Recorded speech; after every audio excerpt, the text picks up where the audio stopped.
So at the outset, I do like to thank Aditi so much for including me in this awesome instruction course, very practical one.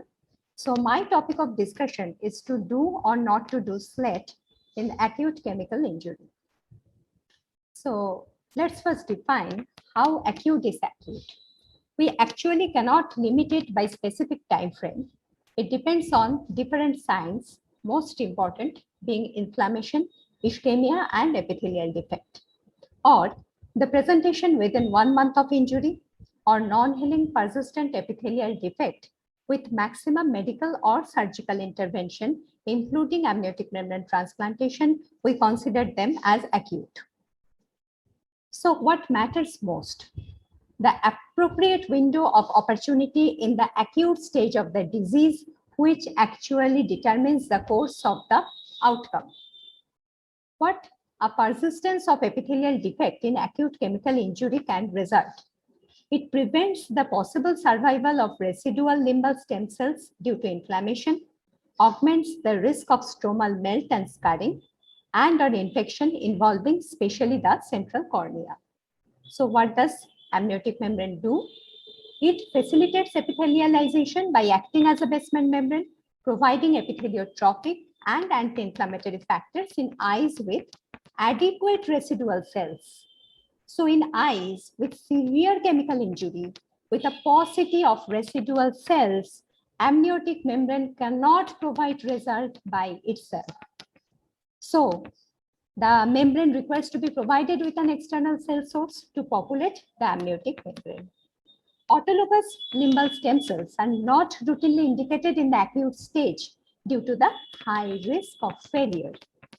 So the external cell source can either be comet, that is the oral mucosal epithelium, or clet, that is cultivated limbal epithelium. But both of them needs lab and some precious time that we actually cannot lose in such scenarios. So we go for allogenic limbal stem cells. This alloslet is performed in eyes with severe chemical injury, grade 5 and 6 DUA classification, or grade 4 Roper Hall classification, as already mentioned by the previous speakers, and in lesser grade injuries if there is non-healing epithelial defect.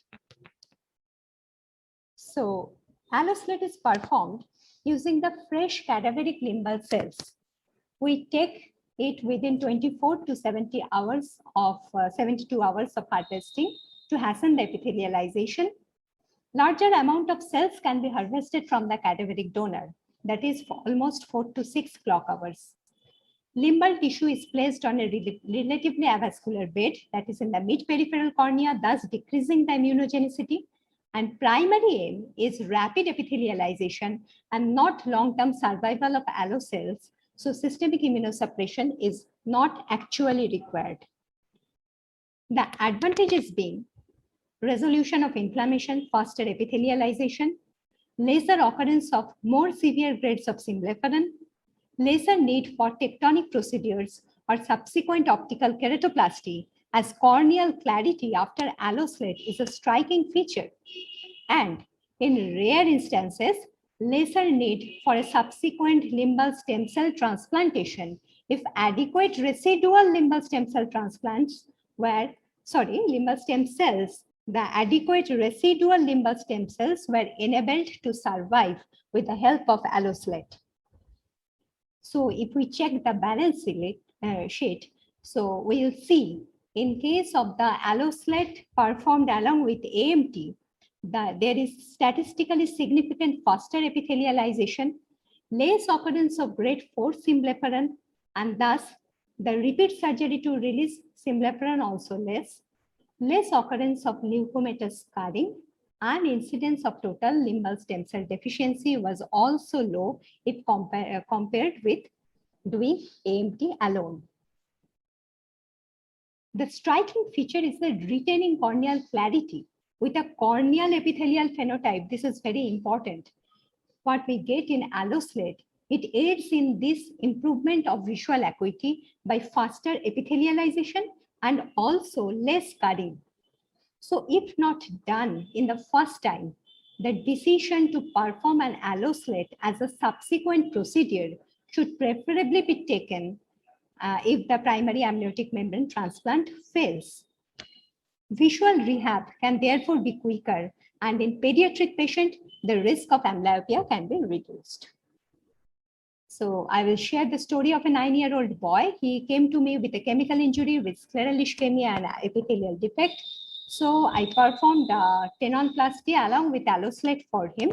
And later on, as he had significant cataract, we did phacoemulsification with IL implantation and RGPCL trial for him. And he became 6'9" N8 from hand movement in 6 months' time. That is awesome, I think. So is there any provision for re-alloslat? The slat beads, they might get dislodged in these inflamed eyes in the post-operative period, and then the procedure may need to be repeated more than once.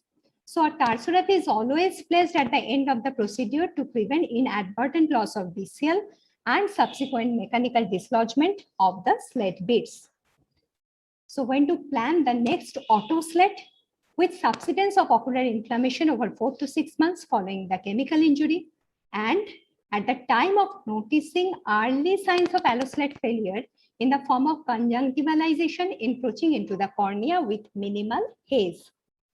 So the pertinent points being alloslat functions as a stopgap measure till an autoslat is performed if required. Cadaveric limbal tissue provides cells that are of corneal phenotype. This is very important, better than a conjunctivalization. And we have to choose fresh cadaveric tissue to ensure viability of the stem cells. So the usual queries are whether the alloantigenic load hampered the outcome of subsequent autoslat. See, the alloantigenic load is of concern in fear of rejection. And as we are performing an autoslat, the concept of rejection doesn't occur. Still, small bits of allolimbal tissue only we place on avascular cornea away from limbus. And while doing the autoslat, these allocells also will be peeled off along with the pallus. The next common query is how allocells survive in the adverse environment of chemical injury. Because we are putting larger amount of cells, almost 4 to 6 clock hours in comparison to autoslat, along with the application of topical steroids and amniotic membrane transplantation, which controls the inflammation, allowing the cells to grow. So the take-home message being, alloslat, by facilitating rapid epithelialization in the acute stage, reduces inflammation earlier, thus reducing chances of symblepharon and corneal scarring. The number of surgeries required for surface reconstruction is reduced, and thus the outcome of autoslat is actually improved. I acknowledge my teachers and the pioneers in this field of alloslat from Shankara Netralaya, and thank you for your patient hearing.